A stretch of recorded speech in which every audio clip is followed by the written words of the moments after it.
வெற்றிவேல் முருகருக்கு அரோகரா. அஞ்சு முகம் தோன்றின் ஆறுமுகம் தோன்றும் வெஞ்சுமரில் அஞ்சேல் எனவேல் தோன்றும் நெஞ்சில் ஒரு கால் நினைக்கில் இரு காலும் தோன்றும் முருகா என்று ஓதுவோர் முன். அன்பான முருக பக்தர்கள் அனைவருக்கும் என்னுடைய காலை வணக்கங்கள்.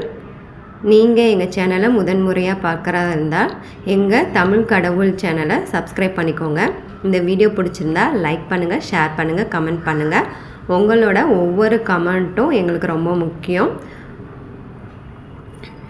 உங்களுடைய வாழ்க்கையில் முருகரால் ஏற்பட்ட அற்புதங்களை நீங்கள் கமெண்ட் பாக்ஸில் கமெண்ட் பண்ணிங்கன்னா நான் அதை மற்ற முருக பக்தர்களுக்கும் பயனடையுமாறு அதை வீடியோ போடுறதுக்கு ரெடியாக இருக்கேன். அதனால் உங்களுக்கு முருகர் நடத்திய அதிசயங்கள் எதுவாக இருந்தாலும் எனக்கு ஷேர் பண்ணலாம். அது உங்கள் அனுமதியோடு நான் அடுத்த வீடியோவில் அதை பதிவிடுவேன். இப்போ என்னோடய அனுபவங்கள் மட்டும்தான் நான் என்னோடய வீடியோவில் நான் ஷேர் பண்ணிட்டு வரேன். இன்றைக்கி ஒரு முக்கியமான வீடியோ பார்க்க போகிறோம். அதாவது கர்மா அப்படின்னு சொல்லி எல்லாரும் கேள்விப்பட்டுருக்கோம். இப்போது நம்ம முருகர் வழிபாடு ஆரம்பித்த பிறகு நம்ம பக்தி மார்க்கத்திலேருந்து கர்மா அப்படிங்கிற விஷயம் பார்த்திங்கன்னா சின்ன குழந்தையிலேருந்து பெரியவங்க வரைக்கும் பேசுகிறத கேட்குறோம். ஏன்னா என் குழந்தைகளே பார்த்திங்கன்னா ஏதாவது ஒரு கெட்ட வார்த்தை பேசிட்டாலோ இல்லை மற்றவங்கள பற்றி புரணி பேசினாலோ அவங்க என்ன சொல்கிறாங்க, டக்குன்னு வேணாண்டி கர்மா நம்மளோட கர்மா கூடிடும் அப்படிங்கிற மாதிரி அவங்க சொல்கிறாங்க. ஸோ ஏன் எல்லோரும் இந்த கர்மாவை பற்றி அதிகமாக பேசுகிறாங்க? சின்ன குழந்தைகள் கூட கர்மாவை பற்றி பேசுகிறாங்க. ஸோ அதுக்கான காரணங்கள் என்ன அப்படிங்கிறத நம்ம பார்ப்போம். ஸோ முருகர் யுகம் ஆரம்பிச்சிருச்சு அப்படிங்கிறது எல்லாத்துக்கும் தெரியும். அதனால தான் பார்த்திங்கன்னா எங்கே பார்த்தாலும் முருகர் முருகர் முருகர் முருகன் சொல்லி நம்ம எல்லாருமே முருகரை பற்றியே பேசிக்கிட்டு இருக்கோம், பாடிக்கிட்டு இருக்கோம், அவரோட புகழ் பாடிட்டுருக்கோம். ஸோ அதனால் அந்த கர்மா அப்படிங்கிறது என்ன அப்படிங்கிறத நம்ம பார்க்கலாம். இதுக்கு முன்னாடி வீடியோலையும் நம்ம கர்மா பற்றி நிறைய வீடியோஸ்கள் போட்டிருக்கேன். அதுவும் உங்களுக்கு பயனுள்ளதாக இருக்கும். நீங்கள் போய் செக் பண்ணி பார்க்கலாம்.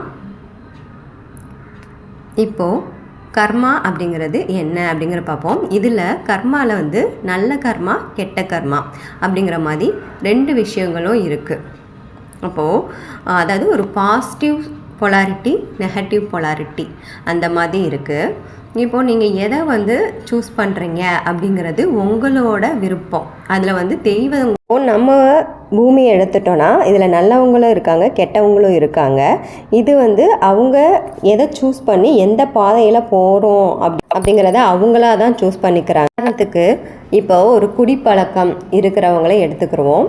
அவங்களுக்குள்ள ரெண்டு விதமான கேள்விகள் இருக்கும், ரெண்டு விதமான எண்ணங்கள் இருக்கும். அதாவது ஒன்று குடிக்கலாம் அப்படிங்கிற எண்ணமும், இன்னொன்று குடிக்கக்கூடாது, குடித்தா நம்மளோட உடம்புக்கு அது நல்லது கிடையாது, நம்ம குடும்பத்துக்கு அது நல்லது கிடையாது அப்படிங்கிற ரெண்டு எண்ணங்கள் நம்ம மனசில் தோன்றும்.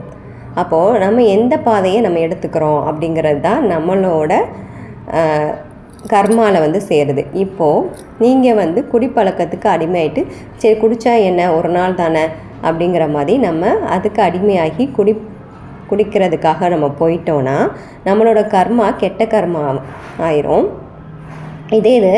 அதே நேரத்தில் நம்ம யோசித்து இது தவறான செயல், இது நம்மளுக்கு மட்டும் இல்லாமல் நம்ம சுற்றி இருக்கவங்களுக்கும் அது பாதிப்பை ஏற்படுத்தும் அப்படின்னு சொல்லி முடிவு பண்ணி அதிலிருந்து மாறி ஒரு நல்ல பழக்கத்துக்கு வர்றது பார்த்திங்கன்னா நல்ல கர்மாவில் சேரும். இது அவங்களுக்கு மட்டும் இல்லை, அவங்கள சுற்றி இருக்கவங்களுக்கும் அவங்க நல்ல விஷயங்கள் செய்கிறாங்க. ஸோ இதுதான் நெகட்டிவ் பொலாரிட்டி, பாசிட்டிவ் பொலாரிட்டி அப்படின்னு சொல்கிறோம். நம்ம எப்போயுமே பாசிட்டிவ் பொலாரிட்டியில் இருக்கிறப்ப நம்மளோட எண்ணங்கள் செயல்கள் எல்லாமே பார்த்திங்கன்னா நம்மளுக்கு நல்ல விதமாகவே அமையும். நம்மளுக்கான தேவைகள் எல்லாமே பூர்த்தியாகும். இதே நம்ம நெகட்டிவ் பொலாரிட்டியை தேர்ந்தெடுத்து அதில் போயிட்டோன்னா நம்மளை சுற்றி நடக்கிற எல்லாமே நம்மளுக்கு கெட்டதாகவே அமையும். நம்மளுக்கான எந்த விஷயங்களும் நம்மளுக்கு சேராமையே போயிடும். யூனிவர்ஸ் நம்மளுக்காக கொடுக்கறதுக்கு காத்துட்ருக்கு, எல்லா விஷயங்களும் நம்மளுக்காக காத்துட்ருக்கு. நம்ம தான் அதுக்கான முயற்சிகளை எடுக்கிறதில்ல. ஸோ நம்ம எது சூஸ் பண்ணுறோம் அப்படிங்கிறது நம்ம கையில் இருக்குது. இதை தான் நான் சொல்லியிருந்தேன். எதிர்காலத்தில் எதிர்காலம், கடந்த காலம், நிகழ்காலம். இதில் நீ நிகழ்காலத்தில் இருக்க பழகிட்டேனா, நிகழ்காலத்தில் உன்னுடைய தேர்வு விதி அப்படின்னு சொல்லி நான் ஒன்று சொன்னேன். தேர்வு விதி அப்படிங்கிறத நம்ம கரெக்டானதை சூஸ் பண்ணிட்டோன்னா நம்மளுக்கு இன்றைக்கி இருக்குது, நாளைக்கு போனோன்னா ஸோ உன்னோட கடந்த காலமும் நன்றாக இருக்கும். அதே மாதிரி பார்த்திங்கன்னா உன்னோட எதிர்காலமும் வந்து நீ எடுத்த ஒரு நல்ல விஷயத்தினால, நீ தேர்ந்தெடுத்த ஒரு நல்ல விஷயத்தினால உங்களோட ஃப்யூச்சரும் வந்து பார்த்திங்கன்னா ரொம்ப பிரகாசமாகும். அதனால் நம்ம எதை வந்து தேர்ந்தெடுக்கிறோம் அப்படிங்கிறது நம்மளோட சாய்ஸ். அதில் கடவுள் கூட நம்மளுக்கு ஃப்ரீ வில்லிங் தான் கொடுத்துருக்காங்க. நீ வந்து எது வேணாலும் எடுத்து இது பண்ணிக்கோ அப்படிங்கிற மாதிரி நம்மளை வந்து எந்த ஒரு கட்டாயமும் படுத்த மாட்டாங்க. அது மாதிரி நம்மளும் நம்ம குழந்தைகளுக்கு கெட்ட வார்த்தைகளை திட்டுறது, அவங்கள வந்து துன்புறுத்துறது, இது எந்த செயலுமே நம்ம செய்யக்கூடாது. அதுவும் நம்மளோட கெட்ட கர்மாவில் தான் சேரும். அவங்களோட ஃப்ரீ வில்லிங்கில் வந்து கடவுளே தலையிடாதப்போ பெற்றோர்களாகிய நம்மளுக்கு எந்த உரிமையும் கிடையாது.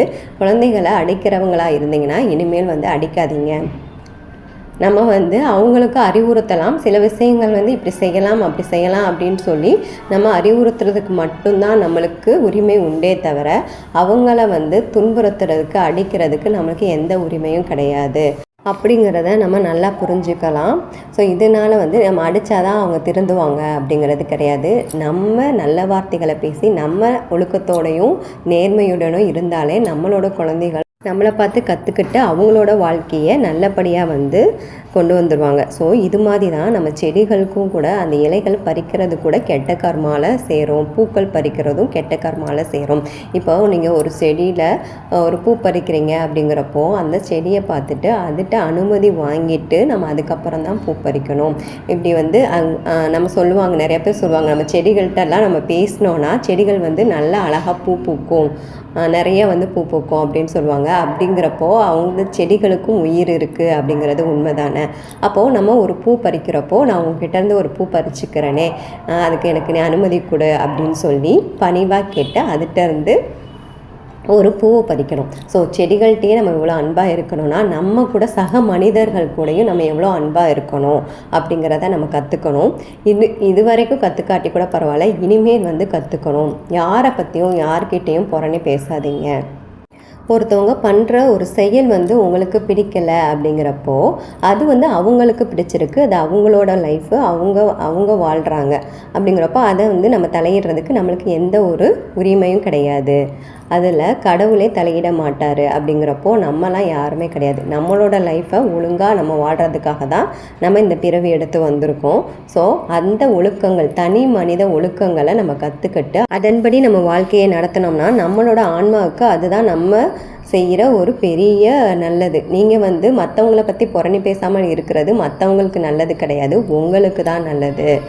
அதனால் எது நல்லது எது கெட்டது அப்படிங்கிறத நல்லபடியாக யோசித்து அதன்படியாக செயல்பட ஆரம்பிங்க. சரிங்க, இப்போ நான் வந்து புறணி பேசுகிறதே கிடையாது, ஆனால் வந்து என்னை சுற்றி இருக்கவங்க வந்து மற்றவங்கள பற்றி என்கிட்ட வந்து புறணி பேசுகிறாங்க, அப்போ நான் என்ன செய்கிறது அப்படின்னு நிறையா பேர்த்துக்கு கேள்விகள் ஏறும். அதுக்கு வந்து ஒரே பதில் வந்து மௌனம். அவன் அமைதியாக இருங்க. அதை பற்றி அவங்க பேசுனாங்கன்னா அமைதியாக இருங்க.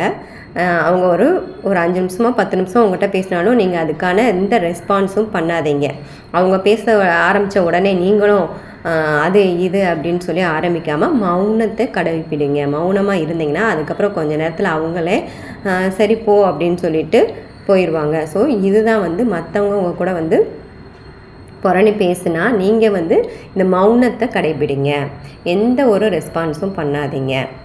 மௌனமாக இருந்தோன்னா அது வந்து உங்களோட நல்ல கர்மாலாம் சேரும், கெட்ட கர்மாலாம் சேராது. இதே இது நீங்கள் அவங்களுக்கு ரெஸ்பான்ஸ் பண்ணி அவங்க வந்து அவங்களுக்கும் நல்லா ஏற்றி விட்டு அவங்கள பற்றி பேசுனீங்கன்னா அது வந்து உங்களோட கெட்ட கர்மாவில் சேரும். ஸோ எதெல்லாம் வந்து நல்ல கர்மாவோ அதெல்லாம் சேர்க்கறது தான் நம்மளோட ஆன்மாவுக்கு நம்ம கொடுக்குற ஒரு மரியாதை.